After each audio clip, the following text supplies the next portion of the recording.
ओम शांति।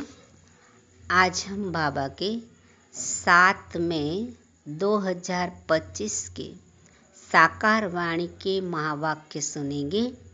सार है, मीठे बच्चे, निश्चय ज्ञान योग से बैठता है, साक्षात्कार से नहीं। कईयों को होता है ना, साक्षात्कार होवे तो पता चले कि हाँ हम ये बनने वाले हैं या तो हमें भगवान मिला है। तो बाबा कहते निश्चय ज्ञान योग से बैठता है, साक्षात्कार से नहीं।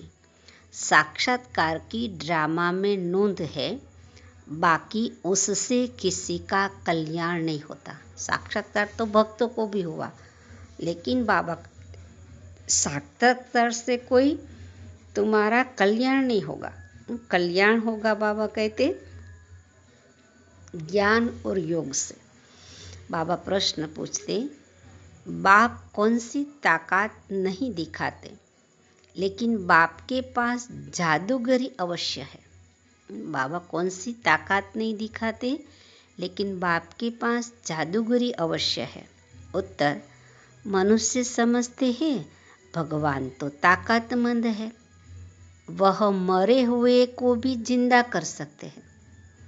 परंतु बाबा कहते यह ताकत मैं नहीं दिखाता।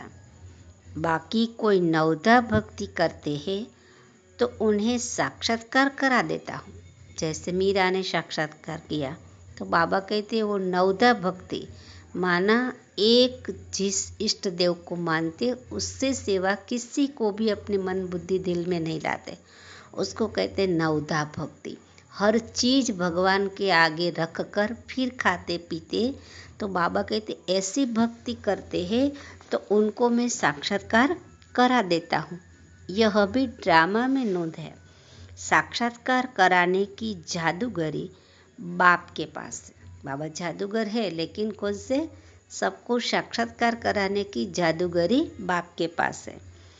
इसीलिए कई बच्चों को घर बैठे भी ब्रह्मा व श्री कृष्ण का साक्षात्कार हो जाता है। शुरू शुरू में सबको होता था ना, ब्रह्मा बाबा को भी, ब्रह्मा बाबा का भी होता था और ब्रह्मा बाबा में कृष्ण भी दिखाई देते थे। तो बाबा कहते शुरू शुरू में साक्षात्कार होता था। आज का गीत बजा है, कौन आया मेरे मन के द्वारे। सोचो, हमारे मन के द्वारे कौन आया है, कौन हमारी आत्मा को जगा रहा है, कौन हमारी आत्मा को बुला रहा है। आज की मुरली का धारणा युक्त मुख्य सार है। पहले पॉइंट, इस एक अंतिम जन्म में बाप के डायरेक्शन पर चल घर गृहस्थ में रहते पवित्र रहना है, इसमें बहादुरी दिखानी है। दूसरा, श्रीमत पर सदा श्रेष्ठ कर्म करने हैं, वाणी से परे जाना है। जो कुछ पढ़ा व सुना है उसे भूल बाप को याद करना है। माना बाबा के बनने के पहले जो भी हमने पढ़ा है, शास्त्र या और कुछ सुना है, तो बाबा कहते अभी वो सब भूल जाओ, एक बाप को याद करो। आज का मीठा वरदान है, परिस्थितियों को गुड लक समझ अपने निश्चय के फाउंडेशन को मजबूत बनाने वाले अचल अडोल भव। परिस्थितियाँ को क्या समझना है?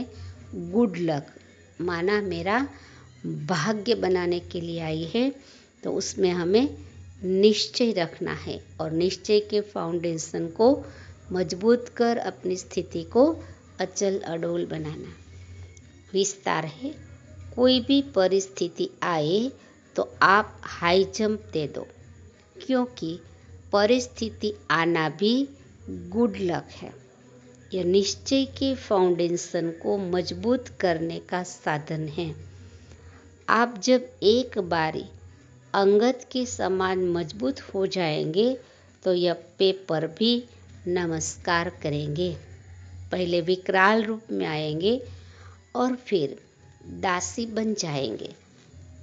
चैलेंज करो, हम महावीर है।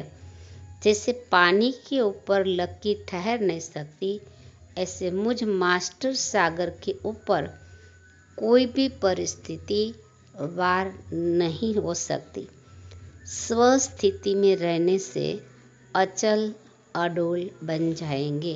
स्लोगन: पुराने वर्ष को विदाई देने के साथ साथ कड़वेपन को भी विदाई दे दो। अव्यक्त इशारे: रूहानी रॉयल्टी और प्यूरिटी की पर्सनालिटी धारण करो। यदि वरदाता और वरदानी दोनों का संबंध समीप और स्नेह के आधार से निरंतर हो और सदा कंबाइंड रूप में रहो, तो पवित्रता की छत्र छाया स्वतः रहेगी। जहाँ सर्वशक्तिवान बाप है, वहाँ अपवित्रता स्वप्न में भी नहीं आ सकती। अब अकेले होते हो तो पवित्रता का सुहाग चला जाता है।